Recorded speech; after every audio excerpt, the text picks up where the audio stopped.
ناظرین السلام علیکم۔ آج اس ویلاگ میں صرف دو موضوعات پر بات کریں گے، اور پہلا موضوع تو ایک خاتون کی ویڈیو سوشل میڈیا پہ بڑی وائرل ہو رہی ہے، اور وہ دھاڑے مار مار کے زارو قطار رو رہی ہیں اور خواجہ سعد رفیق سے کہہ رہی ہیں، خواجہ سعد رفیق نون لیگ کے بڑے اہم رہنما ہیں، ان سے بار بار بات یہ کر رہی ہیں کہ بھائی خدا کے لیے ہماری جان بخشی کر دیں، ہم معاف کر دیں۔ یہ قصہ کیا ہے؟ خواجہ سعد رفیق اتنے ظالم شخص کیوں ہو گئے ہیں؟ اس حوالے سے بات کرتے ہیں۔ دوسرا، ایران اور امریکہ تنازع اپنی جگہ، پاکستان کی ثالثی کی کوششیں اپنی جگہ، لیکن ایک بہت اہم کام ہو رہا ہے، اور وہ یہ ہے کہ محسن نقوی جو وزیر داخلہ بھی ہیں اور طاقتور لوگوں کے بہت قریب بھی ہیں، وہ اس وقت ایران میں موجود ہیں۔ وہ ایران میں کیا کر رہے ہیں، کس کا پیغام لے کے آئے ہیں، اور کیا امن کی خواہش میں کوئی ابھی سلسلہ باقی ہے، اس پر ہم بات کریں گے۔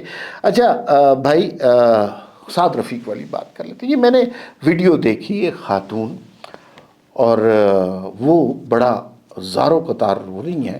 چھوٹی شیخانی اور سائرہ شیخ، ٹویٹر ہینڈل ان کا شاید چھوٹی شیخانی کے نام سے ہے، اور جو ہے سائرہ شیخ ان کا اپنا نام ہے۔ بڑا رو رو کے کہہ رہی ہیں کہ سعد رفیق صاحب جو ہے انہیں ہمیں بخش دینا چاہیے۔ میں نے ویڈیو دیکھی تو میرا دل بڑا دکھا کہ سعد رفیق کیسے ظالم آدمی ہے یار، کہ وہ ایک خاتون رو رہی ہیں، اور ہماری سوسائٹی میں کسی خاتون کا اس طرح بلک بلک کر رونا، تو وہ تو بہت افسوس کی بات ہے۔ اس پر میں نے کوشش یہ کی کہ ذرا پتہ تو کریں کہ کیا ہے، تو پتہ یہ چلا۔ تو اب ذرا آپ کو ان خاتون کے آنسوؤں کی وجہ سمجھ آئے گی۔ ابھی پچھلے دنوں ون کانسٹیٹیوشن ایونیو کا ایک کیس آیا کہ اسلام آباد میں 2 ٹاور بن رہے تھے، اس پہ محسن نقوی نے رات کو چھاپا مارا، اور اس میں کہا کس کس کا اس کے اندر فلیٹ نہیں تھا۔ ایک خبر چلنے لگ گئی کہ خواجہ سعد رفیق کے، جو کہ مسلم لیگ نون کے رہنما ہیں، ان کے 8 اپارٹمنٹ ہیں۔ خواجہ سعد رفیق نے اس کی تردید کی، تو پھر اس کے بعد ایک اور خبر چلنے لگ گئی کہ خواجہ سعد رفیق کے کوئی میڈیا مینیجر ہیں، انہوں نے خواجہ سعد رفیق کے لیے فرنٹ مین بنتے ہوئے 8 اپارٹمنٹ خریدے۔ خواجہ سعد رفیق نے اس کی بھی تردید کی، لیکن سوشل میڈیا تردیدوں سے تھوڑی مانتا ہے۔ کوئی 25-30 اکاؤنٹ مل کر ایسے چلے جنہوں نے خواجہ سعد رفیق کے خلاف ایک بڑی توہین آمیز کیمپین شروع کر دی، یہ جانتے مانتے ہوئے کہ خواجہ سعد رفیق مسلم لیگ نون کے ان لیڈروں میں سے ہیں جن کی بے باکی پر کسی کو شک نہیں ہے، جن کا کردار جو ہے بالکل واضح ہے۔ کوئی ایسا ان کے بارے میں کبھی کرپشن کا کوئی کیس نہیں بنا، محنتی آدمی ہے، پولیٹیکلی سمجھدار آدمی ہے، ریلوے میں گئے تو ریلوے کو بہتر کر دیا، بہت کام کرنے والے آدمی۔ اچھا، ان کے ساتھ جناب یہ واقعہ ہونا شروع ہو گیا، اور یہ 30 اکاؤنٹ جو ہیں اگر 200 ٹویٹ کریں تو ٹویٹر کا ٹرینڈ بن جاتا ہے۔ تو یوں لگا کہ خواجہ سعد رفیق تو بڑے خائن قسم کے آدمی ہیں، اور انہوں نے ملک کو، قوم کو کس طرح لوٹا ہے، اور وہ بیچارے اپنی تردیدیں دے دے کے تھک گئے۔ اور پھر خواجہ سعد رفیق وہی کر سکتے، مطلب گالی اور گالیاں، غلاظت، اور پتہ نہیں چور ڈاکو کیا کر سکتے تھے خواجہ سعد رفیق۔ انہوں نے پیکا کے تحت اور سائبر کرائم ایکٹ کے تحت ان لوگوں کی رپورٹ کرنا شروع کر دی کہ یہ میرے بارے میں ایک حد کے عزت کی کیمپین چلا رہے۔ اب ان لوگوں کو پکڑ لیا گیا ہے، ابھی ایک خاتون کو پکڑا ہے، اور ابھی بہت سارے اور لوگوں کو پکڑنا ہے۔ تو انہیں اندازہ ہی نہیں ہے خواجہ سعد رفیق کون ہے۔ خواجہ سعد رفیق وہ ہیں، یہ جو ابھی باقی ساری حکومت پہ آپ الزام لگاتے ہیں نا کہ فارم 47 اور 45 والے، تو خواجہ سعد رفیق وہ تھے کہ جو الیکشن میں ہارے، سب سے پہلے اپنی شکست تسلیم کی، اور اس کے بعد انہوں نے اپنے مد مقابل کو مبارکباد دی اور سائڈ پہ بیٹھ گئے۔ آج خواجہ سعد رفیق متفق ہوں، انہیں کوئی بھی وزارت مل سکتی ہے، ان کے ساتھ کوئی بھی ان کو عہدہ مل سکتا ہے، لیکن وہ اس حکومت کے سیٹ اپ آنے میں انٹرسٹڈ نہیں ہے، اس حکومت کے سیٹ اپ میں داخل ہونے میں انٹرسٹڈ نہیں ہے۔ وہ اس شخص کے خلاف آپ نے یہ کیمپین شروع کر دی ہے۔ میں ان کے بھائی کو جانتا ہوں جو خود کئی دفعہ منسٹر رہے ہیں، سلمان، اور وہ کرائے کے گھر میں رہتے ہیں۔ اچھا، سعد رفیق خاندان والے، بیٹیوں بہوؤں والے خاندان والے آدمی ہیں، وہ اس طرح سر عام ننگی گفتگو کرنے والے جیسے کہ ان اکاؤنٹ سے ہوئی ہے، وہ آدمی نہیں ہے۔ لیکن یہ اکاؤنٹ کیا کرتے ہیں؟ آپ کو کرپٹ میں شوٹ کر دیں گے، آپ کو چور ڈاکو میں. آگے جو خاندان والے لوگ ہوتے ہیں وہ یہ باتیں برداشت نہیں کر سکتے، ہزار طرح کے پرابلم ہو سکتے ہیں. تو خواجہ سعد رفیق نے یہی کیا. اب ان کی پیشیاں ہو رہی ہیں اور باقی سارے لوگ بھی پکڑے جائیں گے.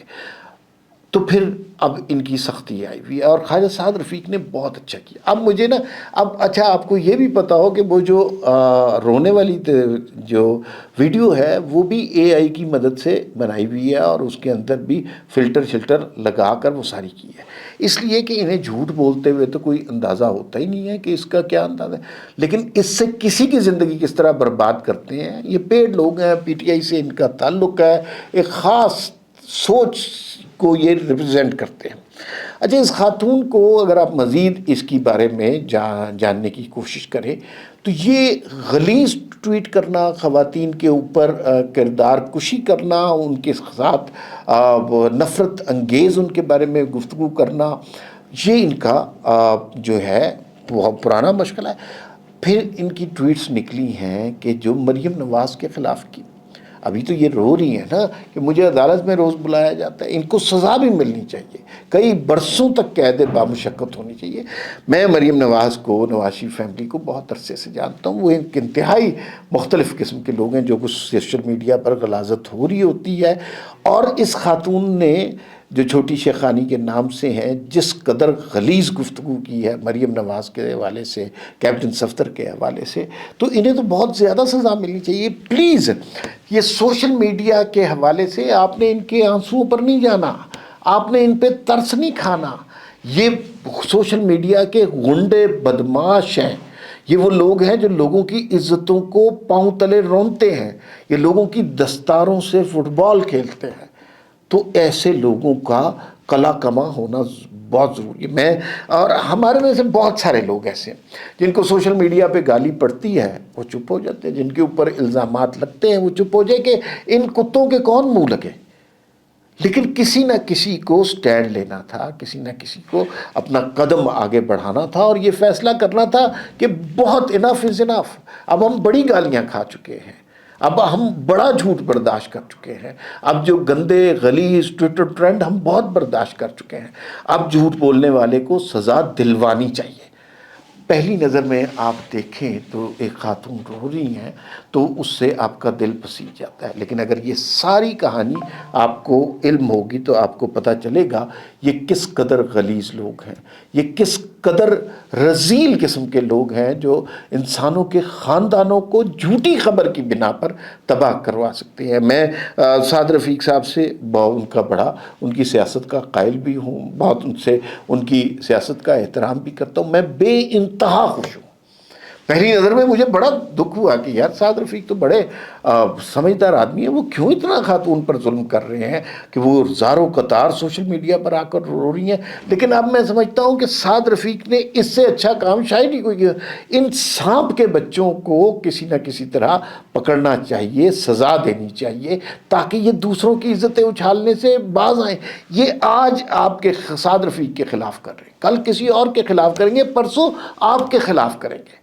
تو خدا کے لیے یہ جھوٹی خبریں ہیں، یہ جو سوشل میڈیا کی کنزمپشن کے لیے، ویوز بڑھانے کے لیے، نفرت کو بڑھانے کے لیے کی جاتی ہیں، ان سے پرہیز کریں اور اس طرح کے 2 نمبر آنسوؤں سے بھی پر ترس کھانا چھوڑ دیں. اب دوسری خبر کی جانب آتے ہیں. دوسری خبر کیا ہے جی؟ دوسری، محسن نقوی صاحب گئے ہوئے ہیں اور محسن نقوی صاحب جناب گئے ہیں ایران. دنیا کو لگتا ہے کہ ایران اور امریکہ مذاکرات ختم ہو گئے ہیں، معاملات اب بہت خراب ہو گئے ہیں. امریکہ ہر دوسرے دن کہتا ہے کہ میں نے حملہ کرنا ہے. ایران کی جانب سے بھی ترکی بترکی جواب دیا جا رہا ہے. حالات خراب ہوتے دکھائی دے رہے ہیں، لیکن ان خراب حالات میں بھی پاکستان اپنی ثالثی کی بہترین کوشش کر رہا ہے. آپ نے دیکھا اسحاق ڈار صاحب بھی وہاں گئے اور ہر طرح سے فیلڈ مارشل صاحب بھی وہاں گئے. ہر طرح سے ہم نے کوشش کی کہ ان حالات کو بہتر کیا جائے، ان 2 قوتوں کو امن پر آمادہ کیا جائے. کہا یہ جا رہا ہے، کوئی حتمی بات نہیں ہے، کوئی اعلامیہ نہیں آیا محسن نقوی کے وزٹ کا. کہا یہ جا رہا ہے کہ پاکستان کی جانب سے ثالثی کی ایک لاسٹ ڈچ ایفرٹ کی جا رہی ہے اور اس میں کوشش یہ کی جا رہی ہے کسی طرح ان 2 متحارب قوتوں کو تصادم سے بچایا جا سکے. اس لیے کہ اگر یہ تصادم ہو گیا تو ساری دنیا کا نقصان ہے، اور دنیا کے لوگ جس مہنگائی کے کرب سے گزر رہے ہیں اب مزید مہنگائی برداشت نہیں کر سکتے۔ فی الوقت اتنا ہی، پھر ملاقات ہوگی، اللہ حافظ۔